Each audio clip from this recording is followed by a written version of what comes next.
show is so good because of her. And look, she wins the Gary prize over Ashley. Now, whether or not you think that's a prize is up to you, but she wins it. She's a clear winner. Yeah. And she's really good at negging Gary, and it worked. And like making fun of them, which he needs. He loves that. Yeah. And like, I think this is one of the best episodes of this show ever. Because just so much happened. And she was just a constant part of the action the entire time. Yeah. So victory for Daisy tonight for me. Yeah, I thought, Daisy obviously had a strong episode. Yeah, she has a great relationship with Gary. And there was a point where, she saw Gabrielle and Ashley like drama peaking up, and she's just like, nope. Like this whole season, she's been like, nope, I don't have any time for this. So strong episode for her. I actually thought, what was his name? Rhett? I think Rhett won the episode. Oh yeah, Rhett. No, it's just basically like, he kind of went on this. It was this like hairdressers or his wife's hairdressers party, and he went to it and he's like, this sucks. But he managed to separate himself from them, and he ended up going on a cruise. And yeah, he probably didn't have the best time, but the internet loves him. Oh yeah, the internet loves him now. So I'm gonna say he won the episode. Rhett, he has some great reaction shots the entire time too. Yeah, like when Cindy was like being Marilyn Monroe, he has some great reaction shots from him there. No, I kind of wanted him to fight Charles. I don't think anyone would have had a problem with that. No, I think Charles's mouth gets him in trouble for sure. Now I have a question though, because Rhett was not having fun the rest of the night. He's like, oh, like we have to get through this dinner and then that's it. Yeah. What happens in the rest of the vacation?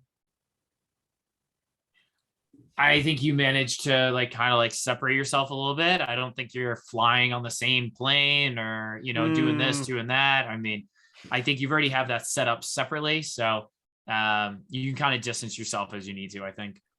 I will say, if you go on vacation with someone and it's a bad time, that friendship's over. Yes, you run a big risk. Yeah. I do think it's always good when you go on vacation with like other couples or like a group of people. You don't have to be on the same plane. It's cool if you're on the same. Yeah, on the way home, just like maybe you just kind of get on the next flight, get an extra beer at the bar, or go earlier, because like you're with these people for like 5 straight days. You're like, maybe you just need to decompress and close your eyes on a plane. So just a little tip for everybody. So Sean, who'd you have losing? I think I had Charles, Erica, and Cindy all kind of tied. Cool. Well, you can just speak for me then too. Yeah, I think like lots of guests leave this boat looking like, kind of like probably like elitist jerks. These 3 people though, they just look like white trash now. I mean, yeah. Marcus is making fun of their palettes. Everyone else in the boat was making fun of them the entire time. Yeah. Daisy called Charles the worst person she's ever met. They ruined a couch. Now they're known for being cheap too. Like, that's it. Yeah, I think this is like the worst tip. Sean, wasn't there one time that somebody didn't leave a tip?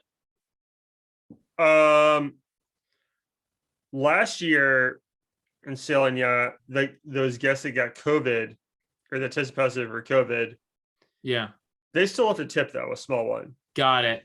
They're only in for half a day. Yeah. And then wasn't there like a famous one with like Tim Sykes, like the trading guy?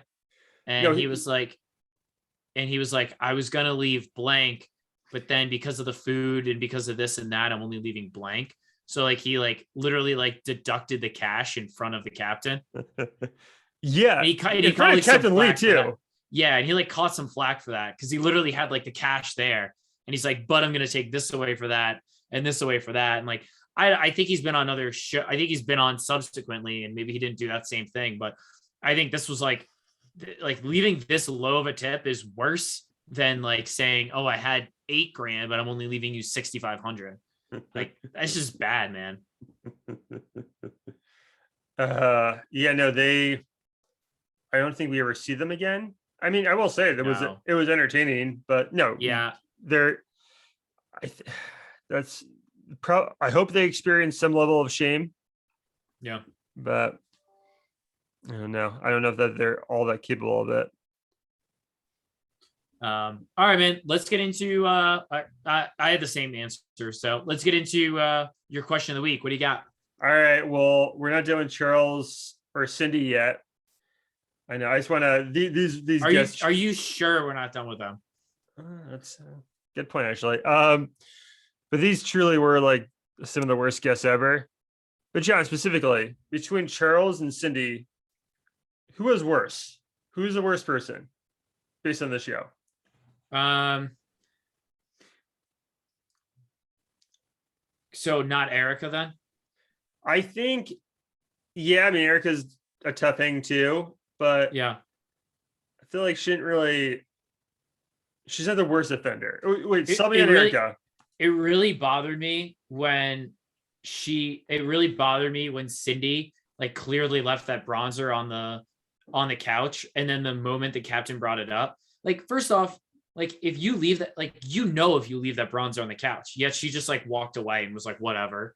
And then the fact that like the moment the captain was like, oh yeah, well we might have to bill you for this, she immediately ran over to everyone, was like, we have to split this, somebody did this. It's like, yes, somebody did do this, Cindy. But having said that, I think Chuck is just like a miserable person, man. Like you couldn't get me in the same room as that guy. That guy just sucks. Not I don't even know how to sugarcoat it. That guy sucks. Jen, I'll give you one thing about Cindy. She does like try to have fun during the Decades dinner night. Like she tries her hardest. Because but she made it about her at the same time. Yeah, but at least she's like trying to have fun. Yeah. So like I think she tries to ruin like 3 meals. The first dinner she doesn't like. She hated that breakfast. She tried to ruin that lunch because there wasn't enough like ice cubes in her water. Or I guess it was a brunch, whatever, the beach picnic. So she's trying to ruin many things. And she's a little bit quieter than Chuck, but she's ruining a lot. But like, she doesn't try to ruin the dinner though, the Decky dinner. I know she made it all about her. Yep. But I feel like Chuck is trying to ruin every meal. Right. He's trying to ruin every moment for everyone. Exactly. And like the couch thing's real gross. But she's not being hooked for that couch. Yeah, but it just kind of shows the person she is. Dude, they both sucked. I hated I would hate to see them back on. I get it that like Bravo probably gets more traction when somebody like these guys are on, but I don't think it's worth it to do it to like Daisy and the crew. And plus, once you leave a bad tip like that, you're kind of blackballed because now like you're not giving the crew an opportunity to like make real money. Yeah, exactly. Yeah, we'll never see them again. Yeah. I wonder if we'll get Barry again. I think so. I think so too.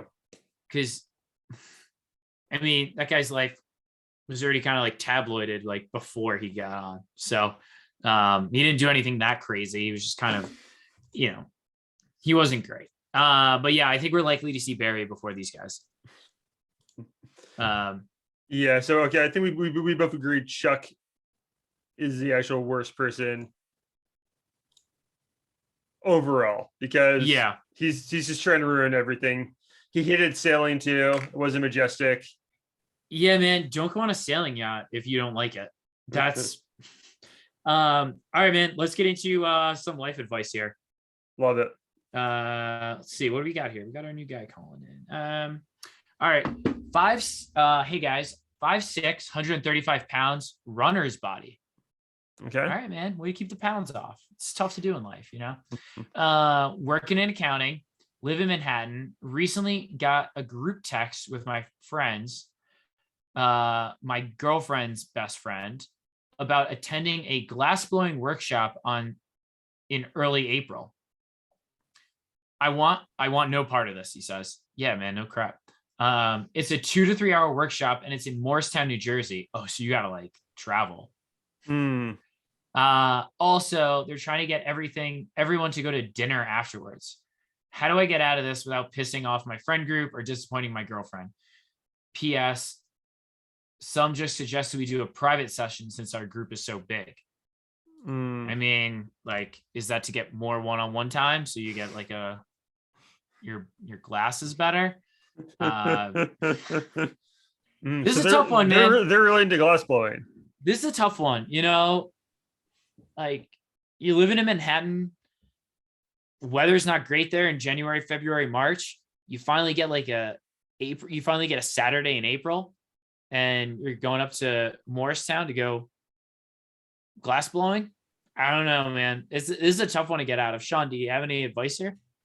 I will say I'm a little happy that this feels like very like early 2010s. Yeah. Remember when like pit and sips were a thing? Yeah, I did a paint sip.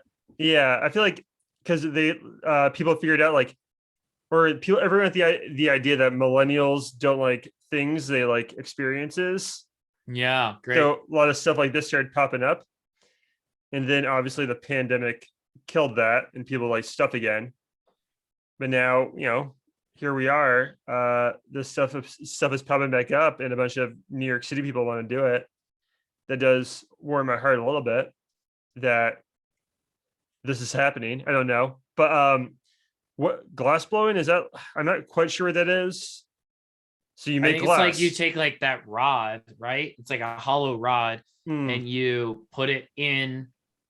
You get like melted glass on the end of the rod, and then you blow into the tube, and it like creates like a vase or something, or a vase. Dude, I don't know what it is. I'm not that interested. I can see why our listeners not that interested in it. Here's the other thing too. What are you gonna do with that thing after?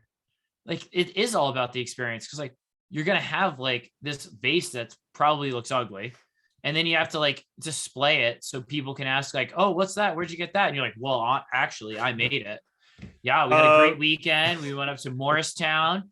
It was great. Meanwhile, you're like, isn't this like basketball weekend? Like April 9th? Is that like a weird weekend between like the between the Final Four and the Masters? Maybe. Ooh, I'm not sure. John, here's the thing though. I have a rule though in life. If someone invites me to their birthday party and I don't already have conflicting plans, Yeah. I go. That is my rule. So I would probably go, but look, if he doesn't want to go, now with a group, you can just say it's a work thing. And you say there's an accountant, and like it is busy season, right? So they'll believe that. Now I don't know what you do with a girlfriend though. I think you have to say you need a mental health day. Well, no, you can just say you're working, right? Tell her you're working. Be like, hey, the boss. Yeah, you got to go in. It's Saturday. Your accountants work on Saturdays. There's a big client coming in, or like we gotta do like finish their taxes up. Yeah, done before the deadline. Yep. Ooh, maybe that's it. Hey guys, have to work. Now, John, would you go? Glassbone doesn't sound like fun, right? But it's a friend. Would I go to what? Glass blowing? Okay, but it's your friend's birthday party. No, I don't know. It'd have to be a really good friend. I don't want to go to glass blowing, but also it doesn't seem like it's his guys. It doesn't seem like it's his friend. It's his girlfriend's friend. Yeah. So, and I don't even think it's a birthday. Is it? Oh, I thought it was a birthday. I have no idea. I don't think so. So I assume that feels like a birthday activity. It does seem like a Curb Your Enthusiasm, where like Larry's trying to invent an idea, so he like tries to find someone who's going out of town so he can like watch their dog, and then like he's like, oh no, I can't. I'm watching the dog. I'm watching a dog that weekend. He's always got like a dog on call. I gotta go watch the dog. That's pretty smart, actually. Yeah, there you go. I've used it at work before too. You got to go home, feed the dog. Hey guys, I have to go home and walk my dog.